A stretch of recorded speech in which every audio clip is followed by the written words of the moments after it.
Alright, so I never thought I'd be the guy spilling his guts on Reddit about his marriage, but here I am. Maybe someone out there has gone through the same stuff and can offer some perspective. Anyway, let me set the stage. I'm Jake, 35, working as a graphic designer in Chicago. Met Emily, yeah, pretty common name, I know, about 6 years ago through mutual friends at a party. She was funny, smart, and had this infectious laugh that made you want to be around her all the time. We hit it off instantly, and within a year, we were married. For the first few years, things were great. We had our ups and downs, sure, but nothing out of the ordinary. We traveled together, bought a house, and even talked about starting a family. But about 2 years ago, I started noticing little things that didn't quite add up. First, Emily became super secretive with her phone.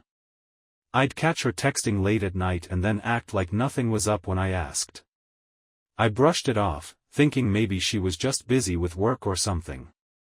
Then came the changes in her schedule, late nights at the office became the norm, and weekends that used to be our time together were now filled with friends or personal errands. I tried to stay positive, assuming it was just a phase. But things escalated when she started coming home looking exhausted, more irritable than usual, and the distance between us grew. Conversations that used to be easy and full of laughter turned into tense exchanges or complete silence. I started feeling like I was walking on eggshells, unsure of what might set her off next. I remember one night, I was scrolling through my phone, and I saw a message notification pop up from an unknown number. It was vague, just a couple of words like, "Can't wait," and "See you tonight." My heart sank, but I didn't confront her immediately. Instead, I watched and waited, hoping it was nothing. But that was just the beginning. Over the next few months, the signs kept piling up, unexplained expenses, mysterious absences, and a general sense that something was terribly wrong. I tried talking to her about it, but Emily would get defensive, accusing me of being paranoid or insecure. Looking back, I realize I probably should have addressed it sooner, but I was in denial. I wanted to believe that our relationship was just going through a rough patch and that things would get better. Little did I know, things were about to get a whole lot worse. Alright, so after setting up how things started to go sideways, let's dive into the meat of this story, the actual discovery. It was a chilly Friday evening in December. Emily and I had settled into our usual routine. I'd cook dinner while she handled her freelance graphic design projects from our home office. Nothing out of the ordinary. After dinner, we'd usually watch a movie or just unwind with some music. That night, I was feeling a bit off. Maybe it was the stress from work or the tension that had been building up over the past few months. Regardless, I couldn't shake the feeling that something was wrong. As I walked past our bedroom, I noticed the door was slightly ajar, which was unusual. Emily was usually meticulous about keeping our bedroom door closed for privacy. Curiosity got the better of me. I quietly pushed the door open just a crack, thinking maybe she was just finishing up some work or on a quick phone call. But what I saw made my blood run cold. There she was, Emily, entangled with another man on our bed. The scene was straight out of a nightmare. My heart pounded in my chest as I stood frozen, unable to process what was happening. The room smelled faintly of her perfume and something else I couldn't quite place.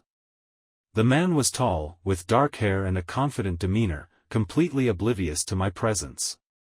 For a split second, everything seemed surreal. Time slowed down as I tried to make sense of the betrayal unfolding before my eyes. Emily's back was turned to me, her body language suggesting complete intimacy and disregard for the world outside our bedroom. The guy had his arm around her waist, and she was laughing, something I hadn't heard her do in a long time. I took a deep breath, trying to steady myself. The initial shock was overwhelming, but beneath it simmered a mix of anger, sadness, and disbelief. I felt like I was in a bad movie, but there was no script to guide me through this. Without thinking, I took a step forward, the floorboards creaking under my weight. Emily glanced back, her eyes meeting mine for a fleeting second before she quickly looked away, trying to compose herself. The man noticed me too, a flicker of surprise crossing his face before he too turned his attention back to Emily. In that moment, everything changed. The facade of our seemingly stable marriage shattered, revealing the cracks that I had tried so hard to ignore. I stood there, caught between confronting the reality of my wife's infidelity and the fear of what that confrontation might bring. Little did I know, this was just the beginning of a roller coaster of events that would turn my world upside down. So there I was, standing in the doorway of our bedroom, watching Emily and some other guy having what looked like a full-blown intimate moment. My mind was racing, thoughts jumbled together in a chaotic mess. I took a deep breath, trying to steady myself, and decided it was time to confront her. "Emily," I said, my voice barely above a whisper, but with enough firmness to get her attention. She abruptly stopped, pulling away from the guy with a startled expression. Her face shifted from surprise to annoyance in an instant. "Oh, hey Jake. What are you doing here?" she snapped, clearly not happy about being caught. I felt a surge of anger but tried to keep it in check. "I could ask you the same thing. What's going on?" She rolled her eyes, clearly not interested in being honest. "I was just hanging out with a friend. You know, catching up. There's nothing wrong with that." "Yeah, catching up. Right," I replied sarcastically, struggling to keep my emotions in check. "Because sneaking around our bedroom doesn't exactly scream innocent catch-up." Emily scoffed, crossing her arms defensively. "You're being paranoid as usual. Maybe if you weren't so controlling, I'd have some privacy." "Controlling?" I echoed, taken aback by her accusation. "I'm just trying to understand why you've been so distant lately." She threw her hands up, clearly fed up with the conversation. "Maybe if you weren't so needy, I wouldn't have to look for attention elsewhere." The guy in the room, clearly uncomfortable, started to gather his things. "Maybe I should go," he muttered before heading for the door. As he left, Emily turned her attention back to me, her demeanor icy. "You think I want to be like this? To cheat on you? Maybe you're not the husband I thought you were." I felt a mix of emotions, hurt, anger, confusion. "So that's it? You're just going to lie and accuse me of things instead of being honest about what's happening?" She smirked, shaking her head. "Honestly, Jake, I don't know why you're so surprised. We've been growing apart for a while now. Maybe it's time you accept that." I stood there, absorbing her words, feeling like the ground had been pulled out from under me. All those signs, all the doubts, they were finally confirmed. But her attitude, bitchy, defensive, and full of lies, only added to the sting. "Fine," I said quietly, turning to leave the room. "If that's how you feel, then maybe we do need to talk about where this is going." As I walked out, the weight of the situation pressed down on me.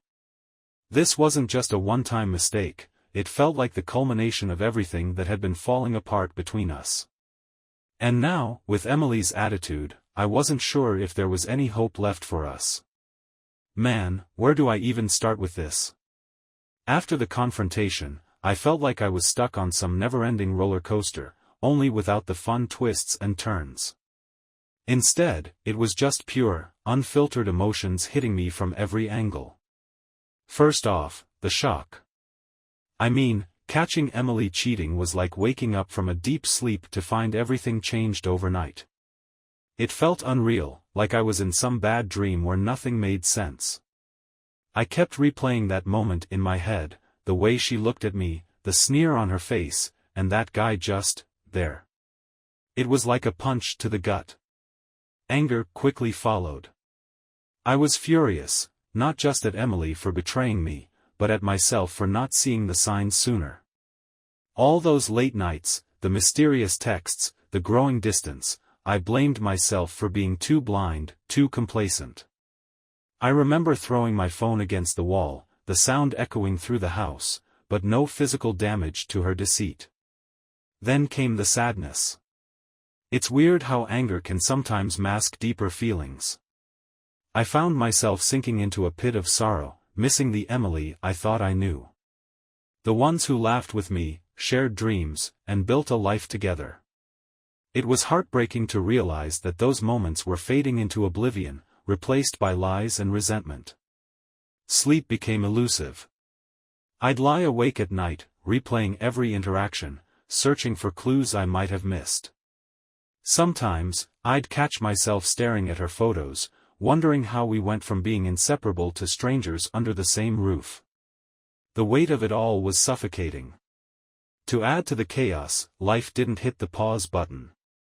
Work was piling up, friends were reaching out with concerned messages, and I felt like I was drowning in responsibilities without a lifeline. One evening, my buddy Mike called me out of the blue, sensing something was off. We met for beers, and after a few too many, I spilled the beans. Mike didn't judge, he just listened and offered some much-needed perspective. Sometimes, talking to someone who cares can make a world of difference. But just when I thought things couldn't get more complicated, Emily decided to up the ante. She started dragging out excuses, claiming she needed space, or that her friend was just a coworker. Her lies piled up, each one more elaborate than the last. It was exhausting trying to keep up, and honestly, I just wanted it all to end. Amidst all this turmoil, there were moments of clarity. I realized I couldn't keep living in this state of constant turmoil. I deserved better, and more importantly, so did Emily, if that was what she wanted. It was a tough pill to swallow, acknowledging that our relationship might be beyond repair, but denial was only prolonging the inevitable pain. Acceptance didn't come overnight. It was a gradual process, like piecing together a shattered mirror. I started taking small steps to reclaim my life, focusing more on work, reconnecting with old friends, and even picking up a new hobby to distract myself. Each day was a little easier than the last, though the scars of betrayal still lingered. Looking back, this emotional roller coaster taught me a lot about resilience and self-worth.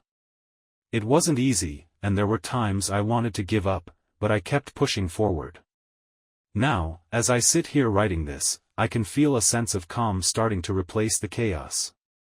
It's not complete, and there are still rough days ahead, but for the first time in a while, I can see a glimmer of hope on the horizon.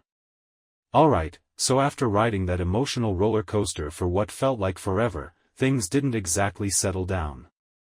If anything, they spiraled into even more chaos. Let me break down what happened next. It was like the universe decided to throw every curveball at me all at once. A few days after the initial confrontation, I thought maybe Emily and I could sit down and talk things out. I figured if we both were willing to be honest, there might be a slim chance to salvage what was left of our marriage.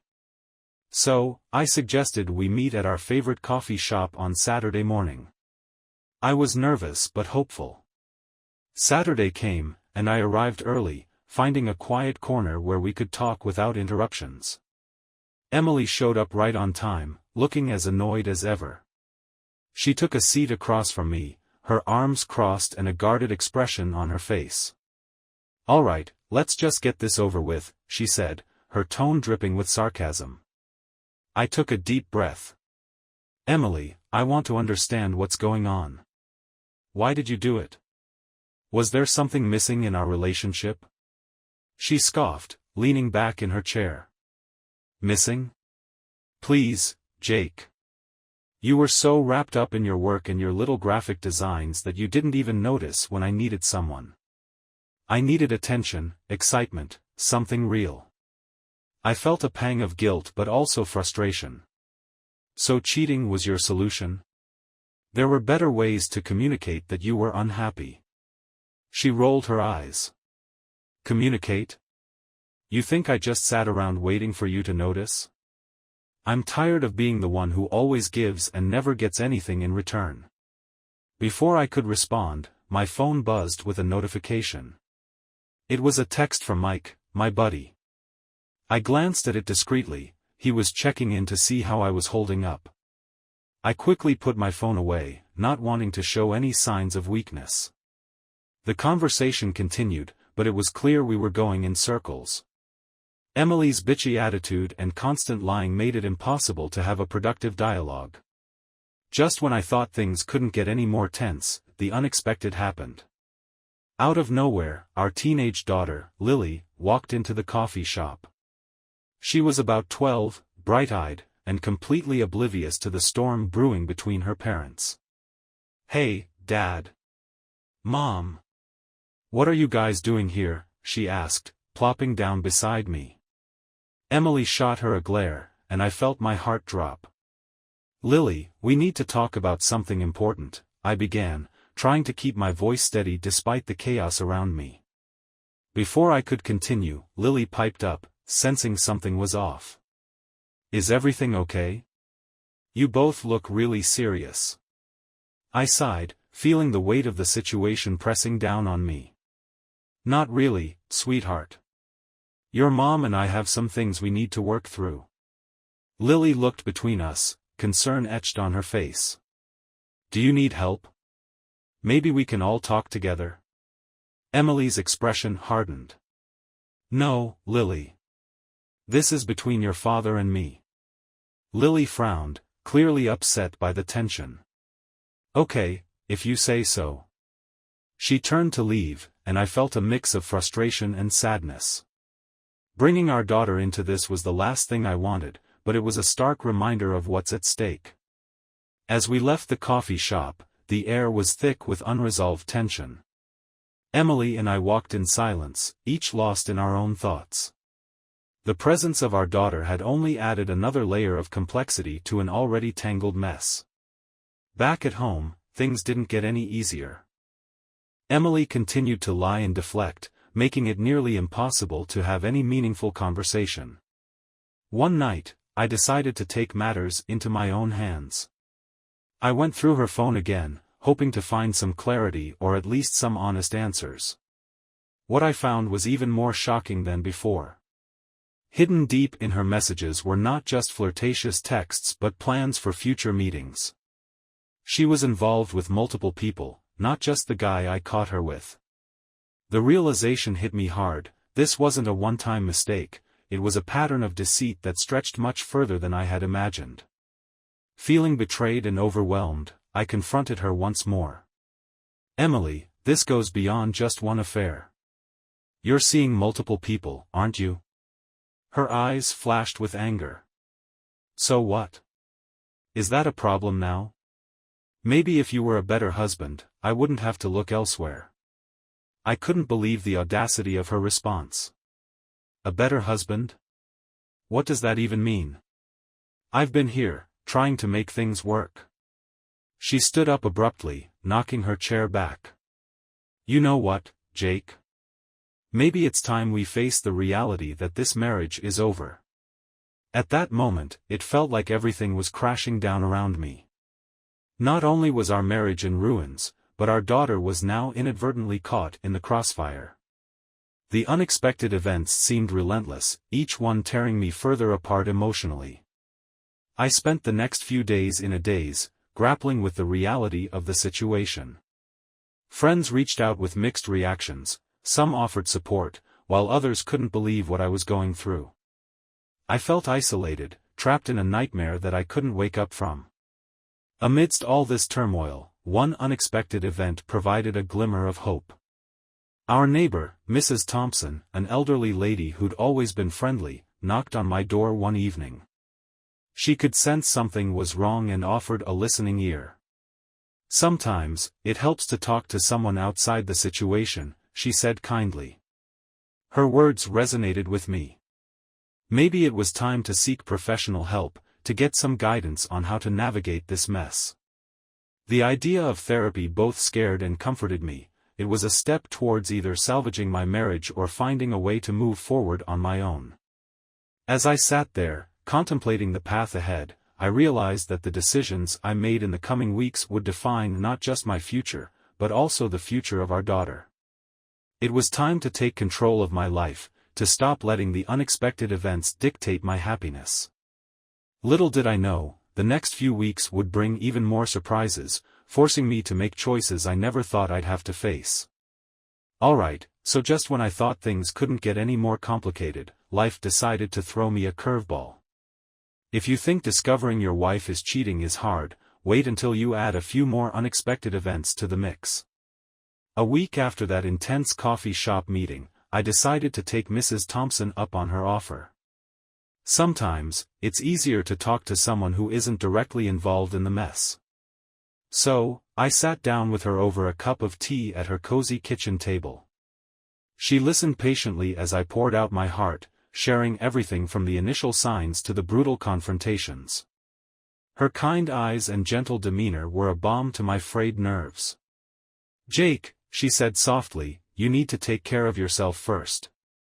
Whether you decide to work on your marriage or move on, make sure you're not losing yourself in the process." Her words hit home. I realized I had been so consumed by Emily's betrayal that I'd neglected my own well-being.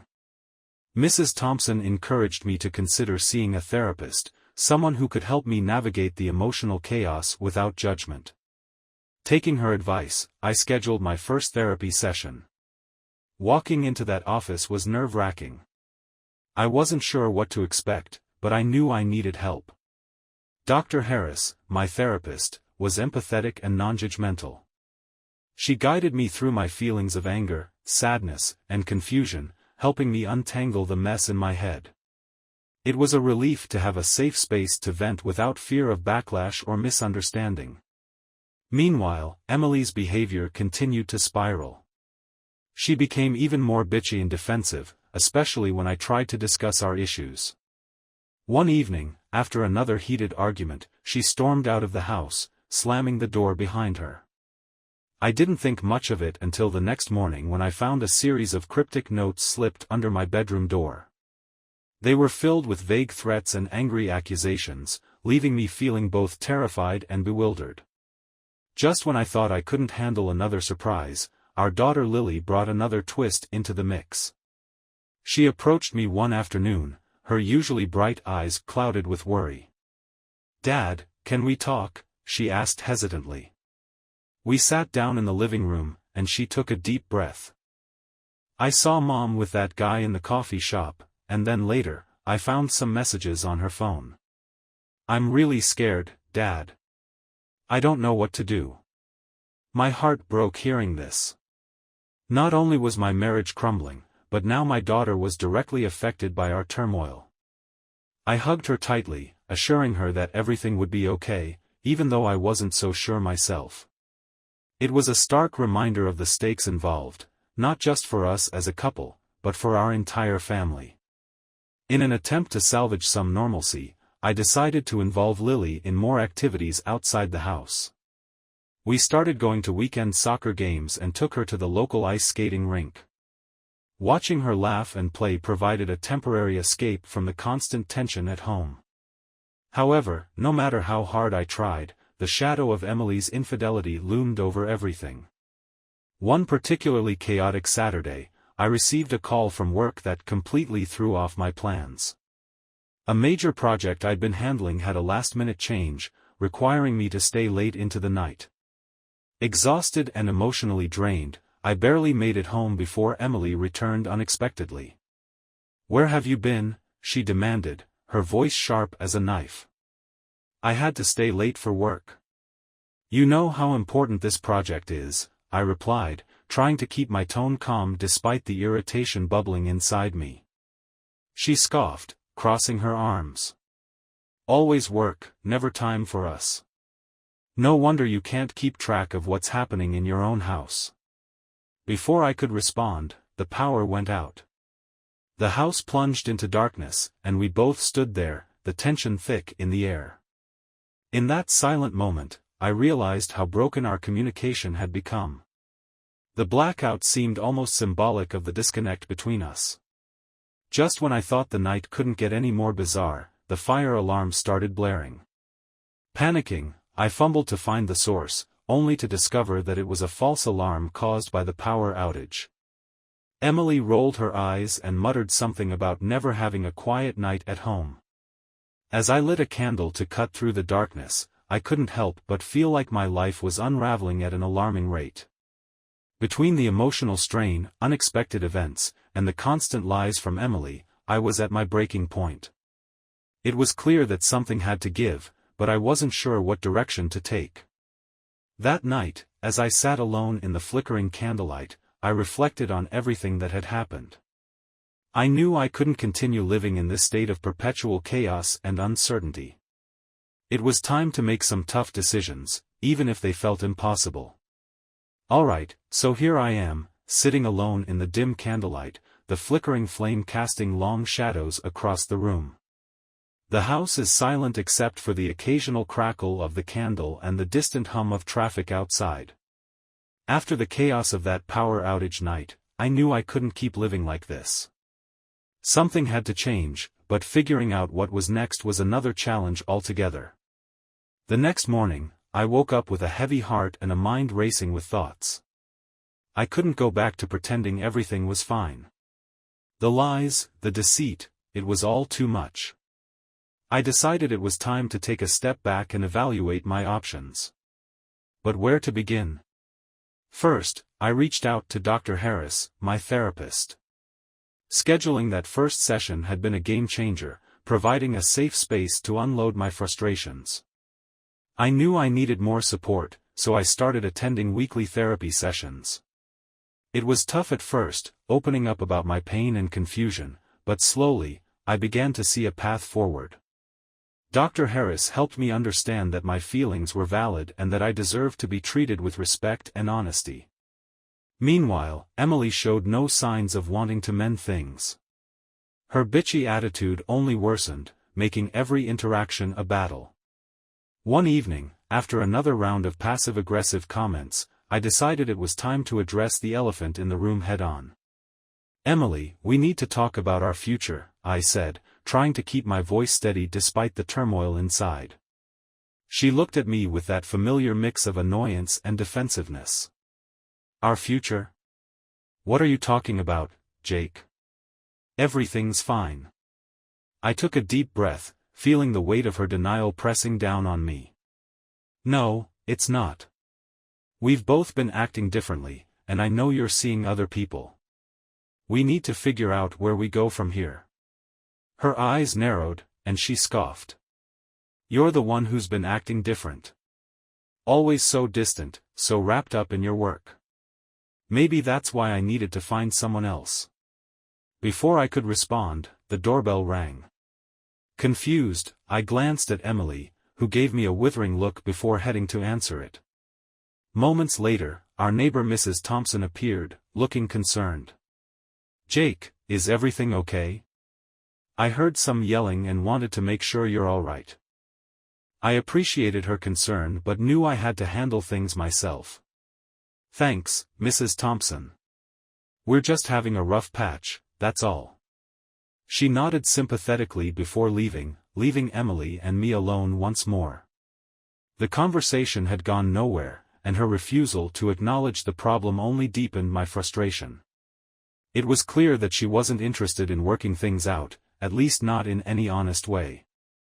As the days turned into weeks, the strain on our relationship became unbearable. We moved through our days like roommates, each of us wrapped up in our own worlds, avoiding meaningful interaction. Our daughter Lily was caught in the middle, her innocent presence a constant reminder of what was at stake. One particularly hectic Thursday, I received an unexpected call from my friend Mike. He'd been trying to reach me for days, sensing something was wrong. "Jake, man, you gotta come out tonight.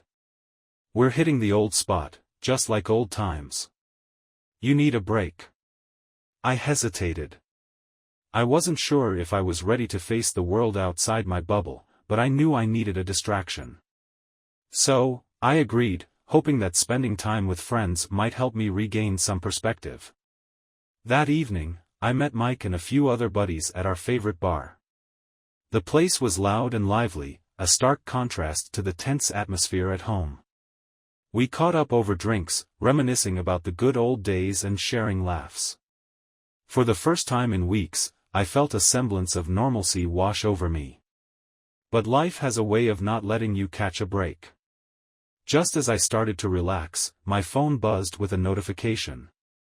It was a text from Emily. My heart skipped a beat as I read her message: "We need to talk. Meet me at home at 8. My mind raced. Part of me wanted to ignore it, to stay in the moment and forget about the chaos waiting for me. But another part of me knew that avoiding the issue wouldn't make it go away. I decided to leave the bar early and head home, bracing myself for whatever awaited me. When I arrived, the house was eerily quiet. Emily was waiting in the living room, her expression unreadable. "Thanks for coming," she said curtly, motionless. I took a deep breath, trying to steady my nerves. "What do you want to talk about?" She looked at me, her eyes hard. "I've been thinking a lot about us, and I don't see a future where we're happy together. I want a divorce." The words hit me like a ton of bricks. "Divorce? After everything we've been through?" She shrugged, her demeanor cold. "Maybe it's for the best. We're not happy anymore, Jake. It's better to end it now before things get even more complicated." I felt a mix of emotions: shock, disbelief, and a profound sense of loss. "Is this really what you want? We can work through this. We can go to counseling together." Emily shook her head. "I've made up my mind. I need to find my own happiness, and that doesn't include you." Before I could respond, Lily walked into the room, her eyes wide with worry. "Dad, Mom, what's going on?" Emily quickly composed herself, putting on a forced smile. "Lily, sweetie, your dad and I just need some time to sort things out." Lily looked between us, sensing the tension. "Are you guys okay?" I knelt down beside her, taking her small hand in mine. "We're going to be okay, sweetheart. Sometimes grown-ups need a little time to figure things out." As Lily left the room, Emily turned back to me, her expression softening just a fraction. "I'm sorry, Jake. I really am." I nodded, feeling the finality of the situation settle in. "I'm sorry too, Emily. I never wanted it to come to this." She gave me one last look before leaving the room, the door closing behind her with a definitive thud. In that moment, I realized that our marriage was truly over.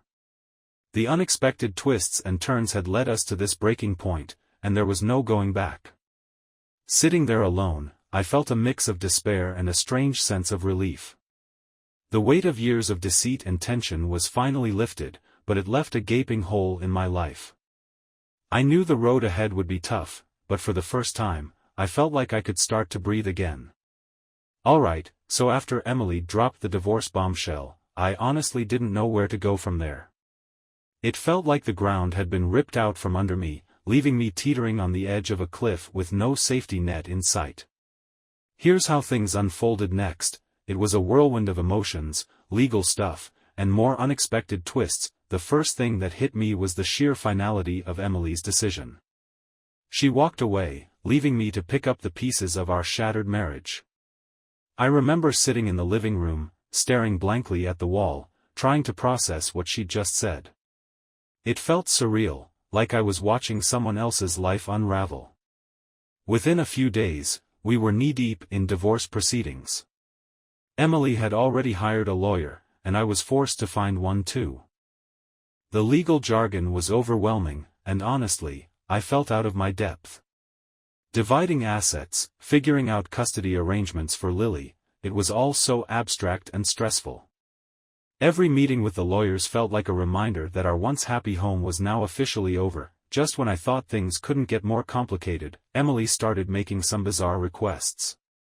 She wanted to move to a different state with Lily, claiming it was better for her career. But when I looked into it, I found out her new career was actually more side hustles and, well, nothing concrete. Her excuses were getting more and more sketchy, making me question her honesty even further. Amidst the chaos, I leaned heavily on my friends and family. Mike, my best friend, was a rock. He kept checking in, bringing over meals, and just being there to listen. My parents were equally supportive, offering advice and a shoulder to cry on. Sometimes, it felt like they were the only constants in a sea of uncertainty. Therapy became even more crucial during this time. Dr. Harris helped me navigate the intense emotions, anger, sadness, confusion, and even moments of relief. She encouraged me to focus on self-care and to find ways to stay grounded amidst the turmoil. One of the biggest breakthroughs was realizing that I needed to let go of the past and start envisioning a future for myself, separate from Emily. Watching Lily struggle was the hardest part. She was caught in the middle, sensing the tension and confusion between her parents. I tried to be as present as possible, reassuring her that both her mom and I loved her and that everything would eventually be okay. We started having more open conversations, letting her express her feelings without judgment. It was heartbreaking to see her so affected, but it also strengthened our bond. Just when things seemed bleak, an unexpected ally emerged, Mrs. Thompson. Remember her from earlier? Well, she turned out to have some legal expertise and offered to help me navigate the divorce proceedings pro bono. Her wisdom and experience were invaluable, and having someone like her on my side made the process feel a bit less daunting. Plus, her home became a safe space for me and Lily to escape the tension at home. Despite all the chaos, Emily didn't stop her games. I discovered she was still communicating with other men behind my back, even during the divorce process. Her constant lying and manipulation made it clear that she wasn't interested in a fair resolution. This not only complicated the legal proceedings but also deepened the emotional wounds. The financial aspect was another unexpected hurdle. Between legal fees, moving costs, and splitting our assets, I found myself struggling to keep up. I had to make some tough decisions, cutting back on expenses, picking up extra freelance work, and even selling some personal items just to make ends meet. It was a harsh reality check, but I knew I had to stay resilient for Lily's sake. Amidst the turmoil, I started to rediscover parts of myself that I had neglected. I took up jogging again, something I used to love but had abandoned in the chaos of our marriage. It became a way to clear my mind and regain a sense of control. I also reconnected with old hobbies, like painting and hiking, which provided a much-needed escape from the daily stresses. One evening, after a particularly grueling day, I received a message from Emily. She wanted to discuss the custody arrangement for Lily more seriously, without the usual drama and accusations. It was unexpected, to say the least. We agreed to meet at a neutral location with our lawyers present. Surprisingly, the conversation was more civil than I had anticipated. While it didn't resolve everything, it was a small step towards co-parenting without the constant friction. As I sit here reflecting on everything that's happened, I realize that the journey is far from over. The divorce is still ongoing, and there are countless hurdles ahead. But amidst the chaos and heartbreak, I'm starting to find a sense of purpose and direction. I'm learning to prioritize my well-being and that of my daughter, slowly building a new life from the ashes of the old one. The unexpected twists and turns have been relentless, but each challenge has taught me something valuable about resilience, honesty, and the importance of surrounding myself with genuine support. While the road ahead is uncertain, I'm beginning to believe that, eventually, I'll find peace and happiness again. Bye-bye. Like to more stories.